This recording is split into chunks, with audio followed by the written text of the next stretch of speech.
You've found the hidden switches, evaded the secret traps, and now your expedition finally stands at the heart of the ancient temple inside the lost city.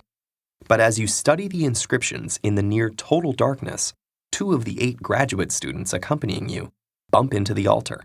Suddenly, 2 wisps of green smoke burst forth, and the walls begin to shake. Fleeing for your lives, you come to a room you passed before with 5 hallways, including the one to the altar and the one leading back outside. The giant sand glass in the center is now flowing with less than an hour before it empties, and the rumbling tells you that you don't want to be around when that happens. From what you recall of your way here, it would take about 20 minutes to reach the exit at a fast pace. You know this is the last junction before the exit, but your trail markings have been erased, and no one remembers the way.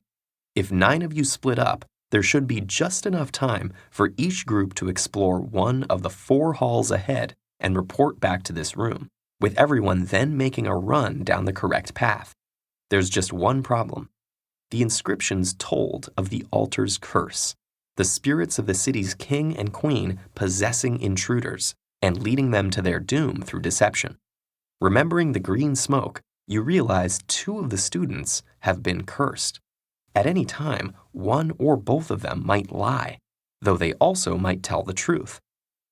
You know for sure that the curse didn't get you, but you don't know which students can't be trusted.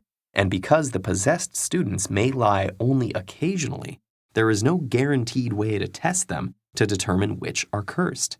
Can you figure out a way to ensure that you all escape? Don't worry about the possessed students attacking or otherwise harming the others. This curse only affects their communication.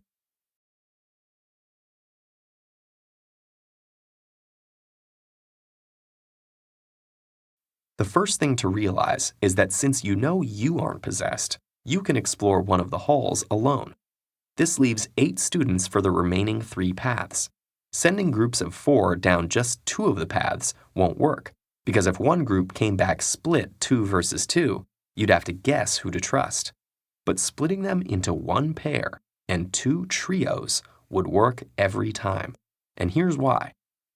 The possessed students might lie, or they might not. But you know there are only 2 of them, while the other 6 will always tell the truth. When each group returns to the hall, all of its members will either give the same report or argue about whether they found the exit. If a trio returns in total agreement, then you know none of them are lying. With the pair, you can't be sure either way, but all you need is reliable evidence about 3 of the 4 paths. The 4th you can figure out using the process of elimination. Of course, none of this matters if you're lucky enough to find the exit yourself, but otherwise, putting everything together leaves you with 3 possibilities. If each group gives a consistent answer, either everyone is telling the truth or the 2 possessed students are paired together. In either case, ignore the duo. If there's only one group arguing, both others must be telling the truth. And if there are 2 conflicts, then the possessed students are in separate groups, and you can safely trust the majority in both trios, since at least 2 people in each will be truthful. The temple collapses behind you as greenish vapors escape from 2 of the students.